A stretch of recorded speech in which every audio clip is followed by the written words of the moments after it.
वक्रतुंड महाकाय सूर्यकोटि समप्रभ निर्विघ्नं कुरु मे देव सर्वकार्येषु सर्वदा। ओम गं गणपतये नमः। जय श्री राधे मित्रों, मैं सुभाष शास्त्री आप सभी का यूट्यूब चैनल पर बहुत बहुत स्वागत करता हूं। मित्रों, आज मैं आपसे बात करने वाला हूं गणेश चतुर्थी के विषय में। गणेश चतुर्थी हर महीने आती है, 12 महीने में 12 बार गणेश चतुर्थी के व्रत का विधान आता है, लेकिन आने वाले माघ महीने की गणेश चतुर्थी का विधान कुछ अलग ही है और इसको सामान्य रूप में सभी नर नारी संकष्टी गणेश चतुर्थी के रूप में जानते हैं। इसको वक्रतुंड चतुर्थी भी कहा जाता है और अंगारक चतुर्थी का नाम भी दिया जाता है। इस व्रत को प्रायः स्त्रियां अपने पुत्रों के कल्याण की भावना से, अपने पुत्रों की सुरक्षा की भावना से या पुत्र प्राप्ति, पुत्र सुख की कामना से इस व्रत को करती हैं। और बहुत से हमारे भाई बंधु अपने कार्यों में आ रहे अड़चन को, विघ्न बाधाओं को दूर करने के लिए इस व्रत को करते हैं। तो मित्रों, आइए इस गणेश चतुर्थी को क्या करना है, कौन सा विशेष उपाय करना है, कब करना है, इसका मुहूर्त क्या है, इस संकष्टी गणेश चतुर्थी से जुड़ा हुआ प्रसंग क्या है, इसके विषय में मैं आपसे बताता हूँ। हर व्रत के पीछे कोई न कोई प्रसंग जुड़ा होता है, कोई न कोई कथानक जुड़ी होती है। इसी प्रसंग में, इसी संदर्भ में मैं आपसे इस गणेश चतुर्थी के व्रत की कथा संक्षेप में आपको बता रहा हूँ। पार्वती जी भगवान गणेश से गणेश चतुर्थी के विषय में पूछते हुए, सुनते हुए आगे कहती हैं, क्योंकि भगवान गणेश ने अपने माता को सभी गणेश चतुर्थी के विषय में बताया है कि इस कौन सी चतुर्थी को क्या करना चाहिए, कैसे करना चाहिए। तो माता पार्वती पूछ रही है, बेटा अर्थात हे पुत्र, माघ महीने की जो गणेश चतुर्थी होती है इसका विधि विधान क्या है, कैसे करना चाहिए। अब भगवान गणेश कहते हैं कि हे माते, हे जननी, माघ मास की कृष्ण पक्ष की चतुर्थी को भालचंद्र गजानन अर्थात गणेश का षोडशोपचार विधि से पूजन करने का विधान है। अर्थात भालचंद्र गणेश जी के 12 नाम में 11वां नाम भालचंद्र होता है। तो गणेश जी कहते हैं कि इस भालचंद्र स्वरूप का इस चतुर्थी के दिन षोडशोपचार रूप से पूजन करे और तिल गुड़ के द्वारा बने हुए 10 लड्डुओं का भोग अर्पित करे, नैवेद्य चढ़ाए। बाद में इन लड्डुओं में से कुछ तो अपना प्रसाद के रूप में अपने पास रखे खाने के लिए, और शेष लड्डुओं को दक्षिणा सहित किसी ब्राह्मण को दान में दे दे। इस व्रत की महिमा क्या है, हे माता ध्यानपूर्वक सुनो। गणेश जी कहते हैं कि माता, सतयुग में हरिश्चंद्र नाम के बड़े ही सत्यव्रतधारी, पराक्रमी एवं धर्मात्मा राजा हुए। उनके राज्य में ऋषि शर्मा नाम का एक ब्राह्मण रहता था और उस ब्राह्मण का एक बालक था। ऋषि शर्मा की मृत्यु के बाद में ब्राह्मणी दुखी रहने लगी और जैसे तैसे अपने दिनों को बिता रही थी और अपने बालक का लालन पालन कर रही थी। वह ब्राह्मणी गणेश चतुर्थी का हमेशा व्रत किया करती थी। एक दिन वही ब्राह्मणी का पुत्र गणेश जी की प्रतिमा को लेकर के और खेलने चला गया। जिस गणेश जी की हमेशा माता पूजन किया करती थी, उसी गणेश जी को उठा करके, जो उनका बेटा था, लेकर के भाग गया खेलने के लिए, क्योंकि मालूम तो उसे था नहीं, ना कोई इतना ज्ञान था। और जब वो गणेश जी की मूर्ति को लेकर के चला गया, कुछ दूर पर एक कुम्हार रहता था जो बर्तन बना करके आवे लगा करके पकाता था। वह किसी के बहकावे में आकर के बर्तनों के झुंड में उस बालक को खेलते हुए देखा, लेकिन ध्यान नहीं रखा, और जब आवा लगाया उसके अंदर वह बंद हो गया। तत्पश्चात आवे को आग लगा दिया गया। इधर जब वह बालक लौट करके अपने घर नहीं आया तो इसकी माता अर्थात ब्राह्मणी बहुत ही दुखी हुई। विलाप करती हुए गणेश जैसे भगवान से प्रार्थना करने लगी कि हे भगवान, हे संकट से रक्षा करने वाले, भक्तों की पुकार सुनने वाले गणेश भगवान, मुझे मेरा पुत्र प्राप्त कराओ, अर्थात जहाँ भी हो, जिस अवस्था में हो, हमारे पुत्र से मुझे मिला दो, मैं आपकी शरण में हूँ। अगर मेरा पुत्र नहीं मिलेगा तो मेरे प्राणों को त्याग दूंगी। ऐसा प्रार्थना करते करते सारी रात बीत गई। प्रातःकाल हुआ, जब कुम्हार ने जा करके अपने आवा को खोला तो देखा उसमें आवे में नीचे कमर तक जल भरा हुआ है, और उस जल में एक बालक जो है खेल रहा है, जल के साथ में खेल रहा है, और उसके हाथ में भगवान गणेश जी की मूर्ति है। ऐसा देख करके कुमार को बड़ा ही आश्चर्य हुआ, और उसने जा करके राजा को, हरिश्चंद्र जी को जा करके सारा वृत्तांत बताया कि हे राजन, मैंने जब आवा बंद किया तो उसमें भूलवश कोई बालक चला गया था, उसी में रह गया। मैंने आग लगा दी, मैंने जघन्य अपराध किया है, मुझसे घोर पाप हो गया है, आप मेरा वध करवा दीजिए। मैंने आवा पकाने के लिए जब आग लगाई थी उसमें एक बालक रह गया था, लेकिन आश्चर्य की बात है कि जब मैंने प्रातःकाल उसको खोला तो उसमें मैंने बालक को जीवित और कमर तक जल में उसको खेलते हुए देखा। इस प्रकार से कुम्हार ने राजा को कहा।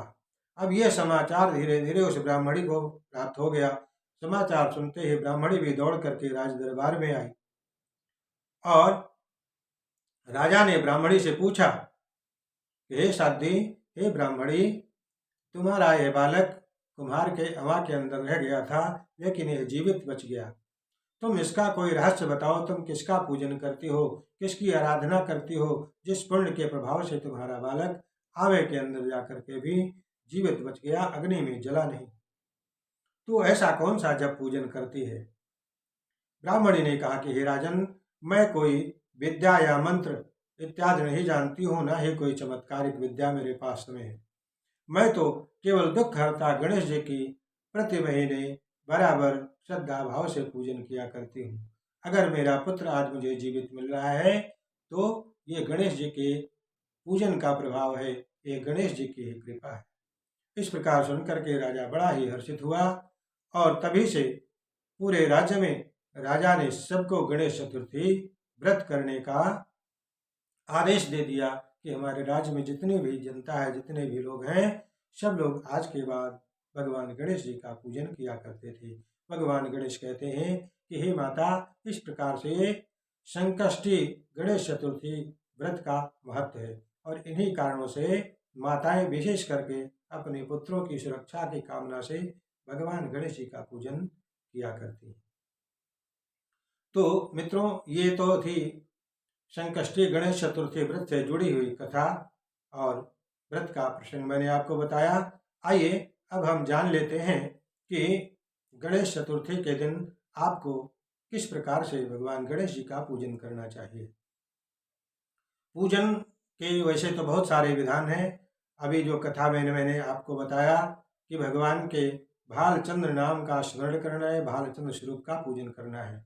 तो सर्वप्रथम प्रातःकाल तो आप जो है स्नान ध्यान के उपरांत जब आप व्रत धारण करते हैं उसी समय श्री गणपति प्रीतये संकष्टी व्रतम अहम करिष्ये ऐसा पद जोड़ करके आप व्रत के निमित्त संकल्प धारण करें, और पूरा दिन ओम गंग गणपतये नमः इस मंत्र का आप मन ही मन स्मरण करें, या यदि समय है तो बैठ करके माला पर 11 माला या कम या अधिक अपनी शक्ति के अनुसार आप जप करें, अथवा गणेश गायत्री का आप जप कर सकते हैं। और सायंकाल के समय भगवान गणेश जी का जब आपको पूजन करना है, गणेश पूजन का रात्रि की प्रथम बेला में विधान है चंद्रोदय के समय। उस समय आप एक सुंदर चौकोर चौकी के ऊपर लाल वस्त्र बिछाएं, उस पर अष्टदल कमल पुष्पों के द्वारा निर्मित करके और भगवान गणपति देवता को स्थापित करें। तत्पश्चात आप भगवान गणेश जी को स्नान करा करके गंगा जल, जल, पंचामृत आदि से स्नान कराएं। दूर्वा, लाल पुष्प, सिंदूर, ये गणेश जी को बड़ा ही प्रिय है, ये आप उन्हें अर्पित करें। धूप दीप दिखाएं पुष्पमाला पहनाएं। तत्पश्चात तिल के लड्डुओं का भोग लगाएं। इसके साथ साथ में शकरकंदी इत्यादि का भी भोग भगवान को चढ़ाया जाता है संकष्टी चतुर्थी के व्रत के दिन। जब आप पूजन कर रहे होते हैं, यदि संभव है तो आप मूर्ति स्थापित करें गणेश जी की। अगर गणपति की मूर्ति नहीं है तो आप सुपाड़ी में कलावा लपेट करके और अष्टदल के ऊपर स्थापित कर लें और गणपति के स्वरूप में मान करके पूजन करें। बहुत से जगह अपने लोक रीति के अनुसार महिलाएं अन्यान्य विधि से गणेश का पूजन किया करती हैं। जैसे पूर्वांचल में बहुत से जगह ऐसा भी विधान है, लोक रीति चला आ रहा है कि जिस पर रोटी बनाया जाता है, पीढ़ा जिसको बोलते हैं देहाती भाषा में पीढ़ा, उसके ऊपर स्वस्तिक का निशान बनाते हैं चंदन से, तिलक से, और उस पर माताएं जो है चावल के आटे के बने हुए पदार्थ भोग में शकरकंदी के साथ में और तिल गुड़ के लड्डुओं के साथ में गणेश जी को अर्पित करते हैं, सिंदूर आदि से उनका पूजन वंदन करते हैं। तो इस प्रकार से लोक रीति को भी अपनाते हुए जहाँ जो जैसा विधान है आप कर सकते हैं, और उसके अन्यथा आप गणेश जी की मूर्ति का विधिवत पूजन कर सकते हैं। तत्पश्चात मंत्रोच्चारण करें, आरती करें, प्रार्थना करें, पुष्पांजलि करें, और उसके बाद में साथ साथ आप चंद्र देवता का भी पूजन करें। जब चंद्रमा उदित होता है उस समय आप विशेष रूप से भगवान चंद्रमा का ध्यान करते हुए और लोटे में जल लें, जल में थोड़ा सा दूध मिलाएं, अक्षत, पुष्प, गंध इत्यादि मिला करके भगवान चंद्रदेव का आप पूजन करें, उन्हें अर्घ्य प्रदान करें। तत्पश्चात नमस्कार करके और फिर अपने बच्चों को, पुत्रों को जो आपने धूप दीप दिया है वो दिखाएं, अर्थात उसमें से कुछ अंश लेकर के भस्म के रूप में अपने बच्चों को आप अवश्य लगाएं। इस प्रकार से भगवान गणेश जी का आपको पूजन करना है। समस्त मनोकामनाएं, संतान संबंधी सारी दिक्कतें और कार्यों में आ रहे विघ्न बाधाएं आपके दूर होती हैं। मित्रों, उस दिन अर्थात गणेश चतुर्थी के दिन सायंकाल रात्रि के प्रथम चरण वेला में चंद्र उदय के समय पूजन का विधान है, और चंद्रमा उदय होने पर चंद्रमा को अर्घ्य दिया जाता है। अब आइए हम जान लेते हैं कि 10 जनवरी 2023 को मंगलवार के दिन चंद्रमा के उदय होने का समय क्या रहेगा। कुछ शहरों का मान मैं आपको समय बता रहा हूँ, आप नोट कर सकते हैं। दिल्ली में रात को 8:41 पर चंद्रोदय होगा, और देहरादून में चंद्रोदय का समय होगा 8:36। पटना शहर में होगा 8:13, जम्मू में 8:45, जालंधर में 8:44 पर चंद्रमा का उदय होगा, और लखनऊ शहर में 8:29 पर चंद्रोदय होगा। शिमला में 8:38 पर होगा, लुधियाना में 8:44 पर, मुंबई में 9:14 पर, बेंगलोर शहर में 9:02 पर, चेन्नई में 8:50 पर, जयपुर में 8:49 पर चंद्रोदय काल अर्थात चंद्रमा का उदय होगा। तो मित्रों, ये कुछ शहरों का चंद्रोदय का समय मैंने आपको बताया है। इसे जान करके आप गणेश चतुर्थी के दिन आप इसे अपने प्रयोग में ला सकते हैं, और पूजन प्रार्थना के प्रभाव से भगवान गणेश जी की कृपा आप प्राप्त कर सकते हैं। तो मित्रों, हमारे इस वीडियो को औरों तक आप शेयर करें, लाइक कमेंट करें, और हमारे चैनल को सब्सक्राइब करके नोटिफिकेशन बेल जरूर दबा लें। आज के इस अंक में इतना ही। जय श्री राधे।